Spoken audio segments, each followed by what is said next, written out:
Sorria, sorria, sorria. Uma criança nasceu, mas um ser humano habita o mundo em que vivemos. Um mundo que já passou por muita coisa boa e ruim e que aprendeu com isso, com suas vitórias e tragédias. A Declaração Universal dos Direitos Humanos é o resultado desta história, que passamos a conhecer agora, junto com os seus primeiro e segundo artigos, de um total de 30. A Declaração Universal dos Direitos Humanos é possivelmente o símbolo documento mais importante que tenha sido produzido pelas nações, por um grupo de pessoas vindas de experiências e países diferentes para listar o que nos torna, digamos, seres humanos. Ela é muito bem redigida, é redigida de uma maneira muito simples. São apenas 30 artigos, é uma leitura agradável e a pessoa ter ou no bolso ou na cabeceira uma declaração para saber que aquela declaração é uma espécie de espelho onde a pessoa pode se ver na sua dimensão cidadã.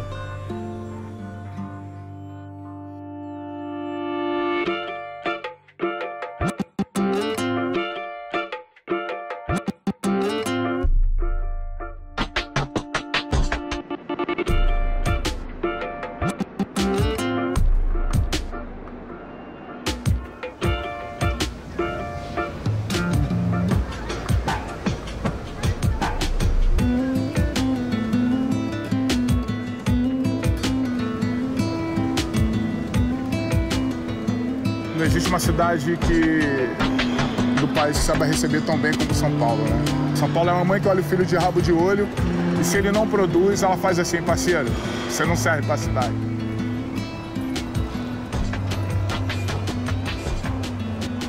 São Paulo é assim até para os paulistanos, né? Só que você tem que fazer a sua parte para a cidade. Você tem que trazer a sua parcela para a cidade. O artigo 1º da Declaração Universal diz mais ou menos, livres e iguais em dignidade e direito nascem todos os seres humanos. São dotados de razão e consciência e devem agir em relação uns aos outros com espírito de fraternidade. Eu tenho razão porque eu tenho uma caixa craniana e um cérebro que me dá as ferramentas para pensar. E eu tenho consciência porque esse meu ato humano, físico, de pensar, me permite o livre-arbítrio, a escolha. Eu escolho aquilo que é fundamental para o desenvolvimento dos meus valores.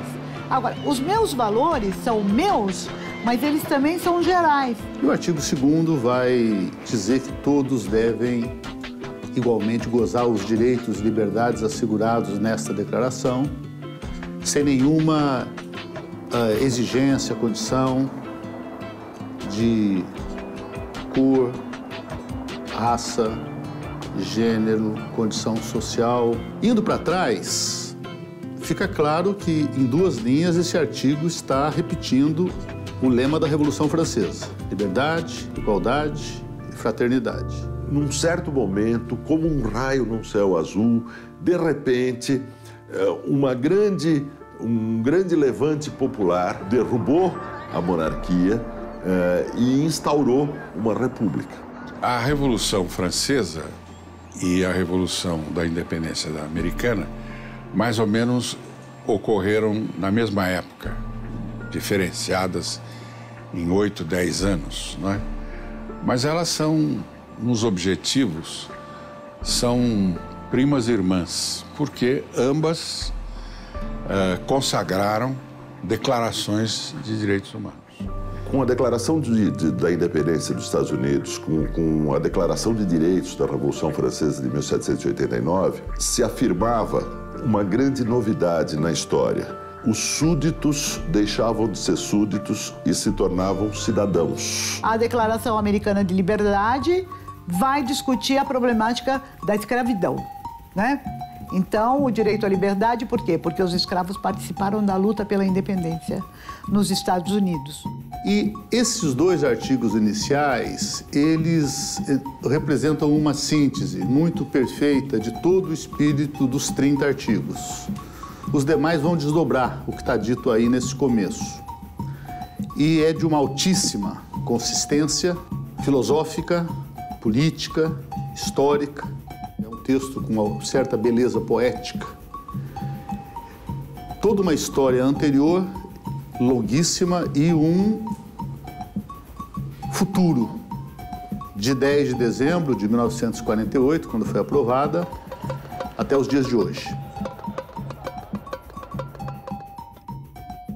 Toma aí, vamos respeitar a cadência da vila.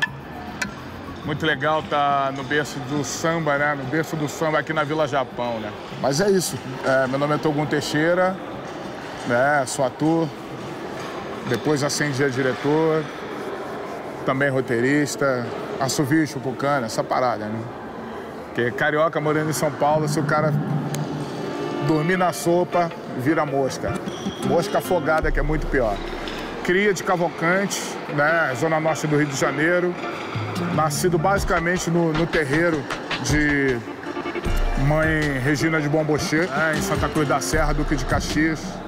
Toda a minha família, né? Faz parte do candomblé e tal. Desde pequeno convivendo com essa questão, núcleo de escola de samba, terreiro de umbanda ou candomblé e também com samba, né? Olha, quando a gente fala de direitos humanos, né, a gente esquece de uma série de coisas que a gente vive numa sociedade que ela é do plural, né? De qualquer forma, o que faz a Declaração de 1948 é recolher 2 séculos de história e sintetizar, a partir da grande catástrofe da Segunda Guerra, um documento único, sintético e essencialmente diz o seguinte: nós hoje, na metade do século XX, fazemos um resumo da idade contemporânea e dizemos, nós aprendemos tudo isso. Algo como uma, põe aspas nisso, Constituição Mundial. A Declaração Universal nos dá um instrumento que nos permite avançar. Portanto, há um grande trabalho das Nações Unidas para, digamos, diminuir todas as formas de discriminação. A história das Nações Unidas começa, de fato, ainda durante a Segunda Guerra Mundial. Depois da Primeira Guerra Mundial havia sido criada essa primeira grande organização internacional, a Liga das Nações, também com esse objetivo de evitar futuros conflitos, mas, de fato, uma organização que não conseguiu levar adiante esse mandato.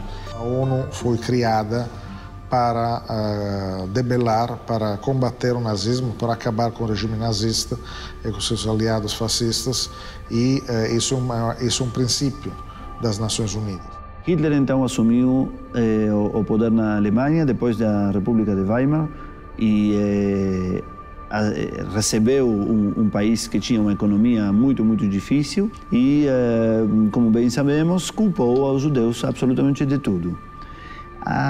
Culpar os judeus dos mais de todo tipo não é algo novo, nem nisso ele foi original. O nazismo rapidamente perseguia as pessoas de espírito, as pessoas de mente aberta, as pessoas críticas.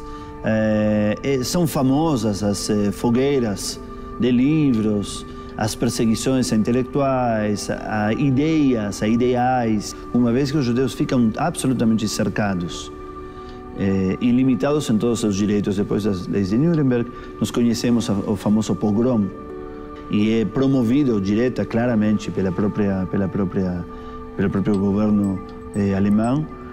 Muitas pessoas morrem naquela noite trágica, a noite dos cristais quebrados, e inclusive nós, na nossa própria comunidade, temos vários dos sobreviventes dessa trágica noite que vieram diretamente fugindo de lá para achar um lar e uma continuidade de vida aqui no Brasil em geral e em São Paulo e na Congregação Israelita Paulista em particular. Que é por isso que os fundadores dessa sinagoga na qual estamos gravando esse programa se inspiraram principalmente nos valores humanitários do judaísmo.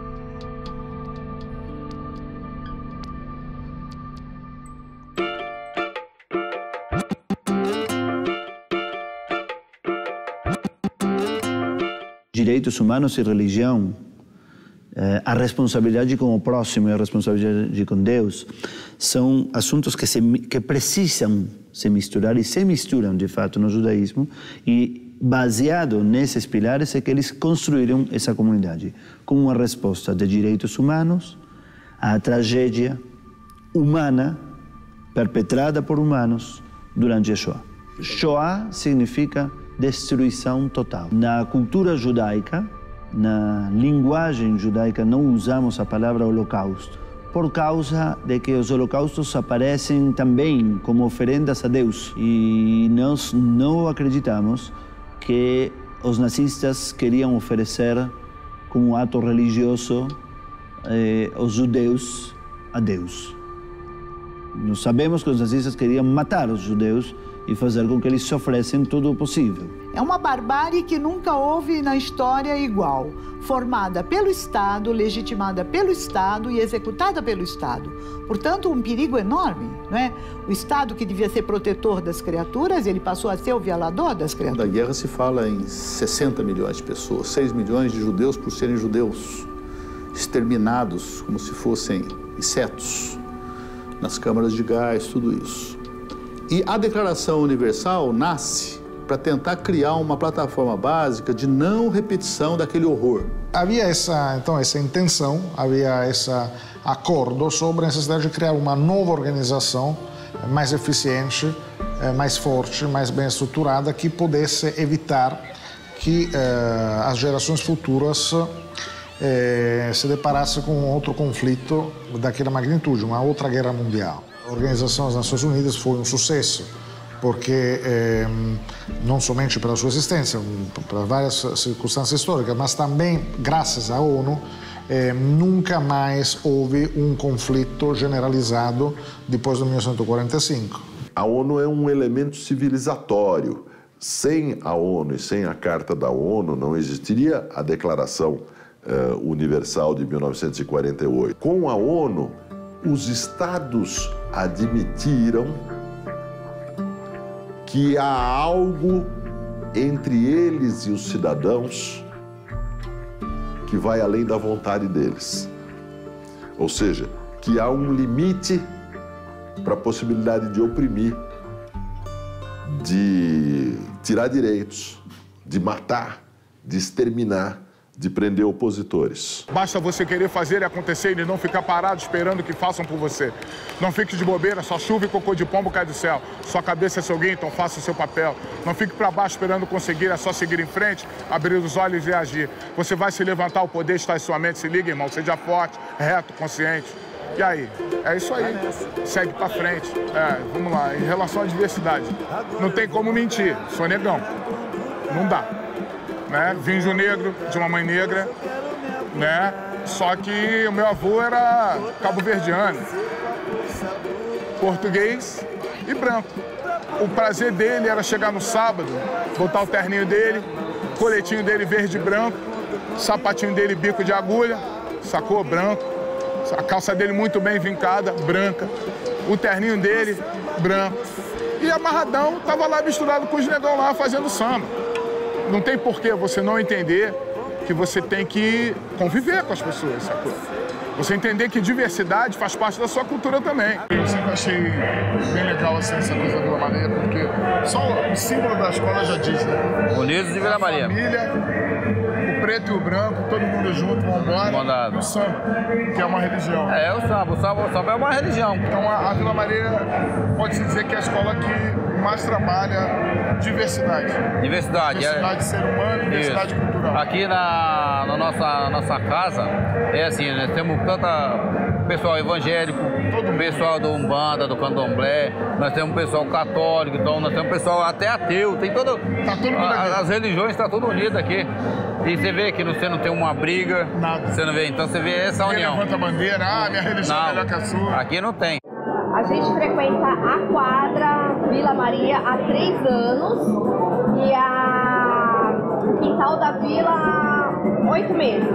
A gente vem porque a minha filha faz escolinha da bateria e aí a gente acaba ficando aqui e acabamos gostando. A gente vinha só para trazê-la, mas acabamos ficando para acompanhar o samba, porque a gente gosta de samba e acabamos ficando todos os sábados até o final do samba de música. Nossos amigos convivem com samba, com rock, como a gente também. A gente tá aqui na vila, no quintal da vila, mas nós gostamos de outros estilos de música.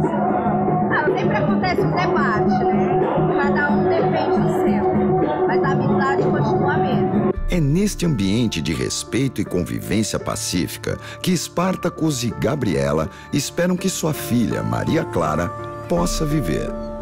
Eu sou Spartacus, ela é a Gabriela. A gente se conheceu na escola, no colegial. Estamos juntos há 3 anos. Eu fiquei meio ansiosa, assim, nervosa ao mesmo tempo. Mas acho que nem ansiedade, era medo, assim. Que na hora passa um monte de coisa na cabeça. Mas foi rapidinho, foi tranquilo. Agora você tem que prestar mais atenção nas suas atitudes, porque isso pode refletir na bebê, né? Ainda bem que ele é bem responsável. Ele é dedicado, é bom. Pela idade, assim, dele, minha, assim, de ser pais novos, né?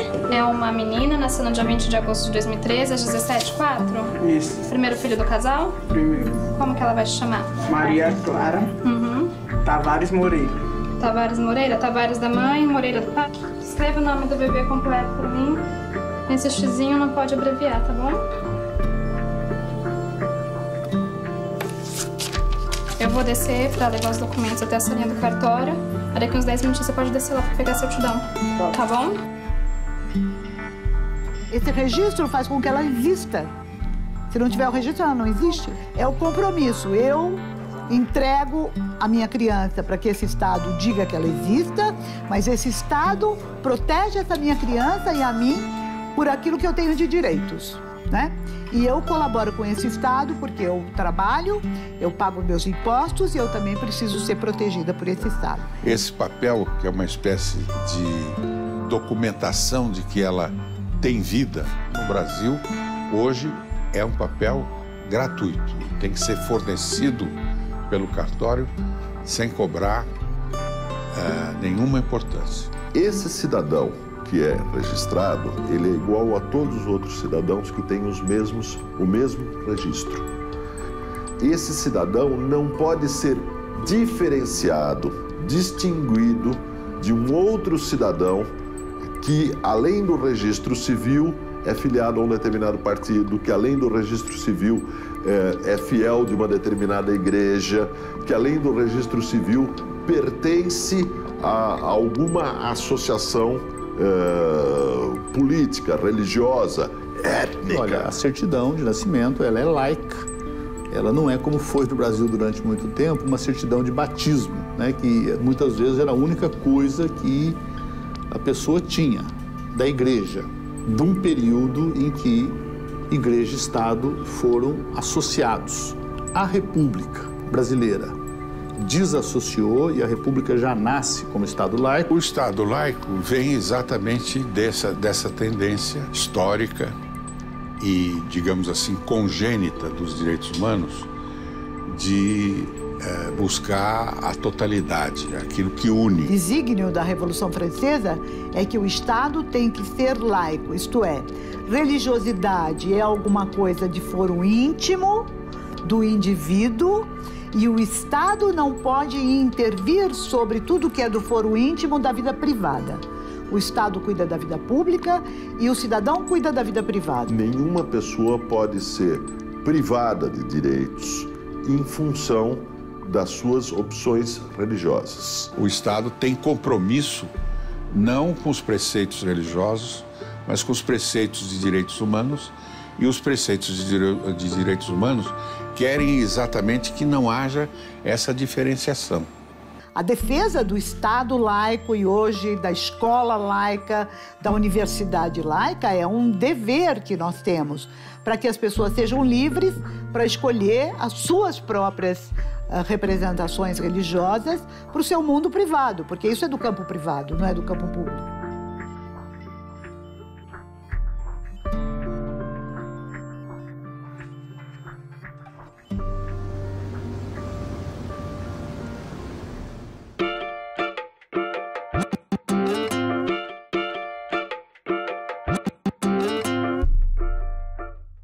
Spartacus está ansioso.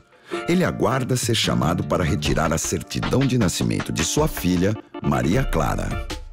Hoje em dia é comum as maternidades terem cartórios próprios para este tipo de registro. Toda manhã, Manuela e Kátia exercem este trabalho. Kátia explica como se dá esse tipo de procedimento. A primeira via do nascimento é gratuita. A gente pega a documentação com os pais, pega os dados da criança, preenche todos os dados, envia para o cartório. Aí o cartório aceita, volta com a numeração, que vai ser lavrado o termo lá no cartório. A gente faz a certidão de nascimento e entrega para o pai em questão de 15 minutos. Essa ajudando a Maria Clara Tavares Moreira, pode dobrar? Pode?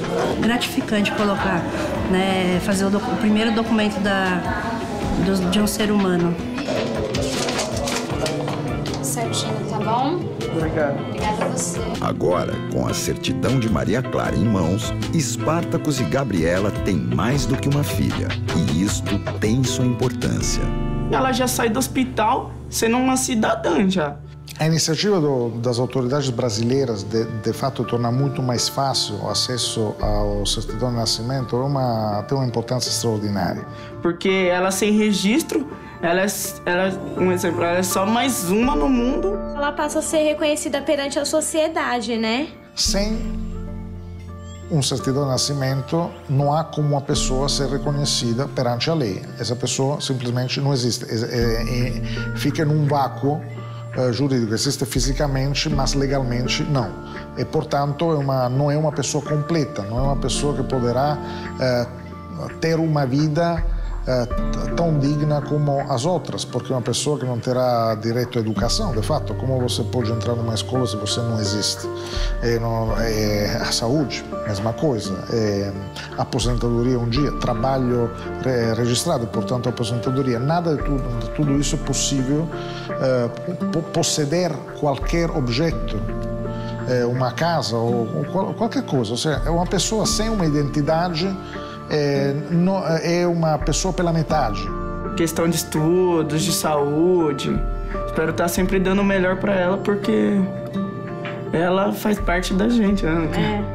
Aprender com todos, participar de coisas coletivas, viver num espaço múltiplo. Se ele tiver essa educação, ele é uma pessoa que convive com todo mundo. Dá um medo na hora que você vê o neném, porque você vê que é uma coisa dependente de você, que é pro resto da vida, assim, uma parte de você. É uma sensação inexplicável. Viver numa comunidade, na comunidade global do planeta Terra, nós 7 bilhões que somos, é um desafio constante. Não é fácil. Recursos limitados, dificuldades, uma luta pela sobrevivência muitas vezes, todos os problemas que cada um de nós conhece. Mas existe algo que é a solidariedade humana, existe algo que é a justiça, existe algo que é a dignidade. Essas são coisas que não podem ser pactuadas, são coisas que não podem ser compradas ou vendidas. São os valores que fazem de nós seres humanos, fazem de nós pessoas, que torna a vida digna de ser vivida na sua pleneza, com dignidade, com satisfação, com prazer.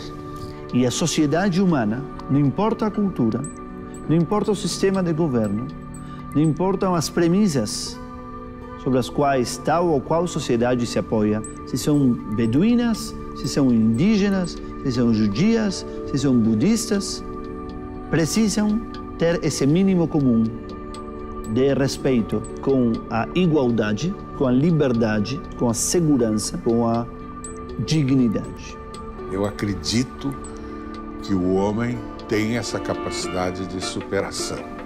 Pensando o que eu devo fazer para colaborar com essa convivência diversificada, solidária, generosa com o outro. É quando eu estou sozinho numa praia, levei o meu som e estou ouvindo lá suavemente o meu Tom Jobim.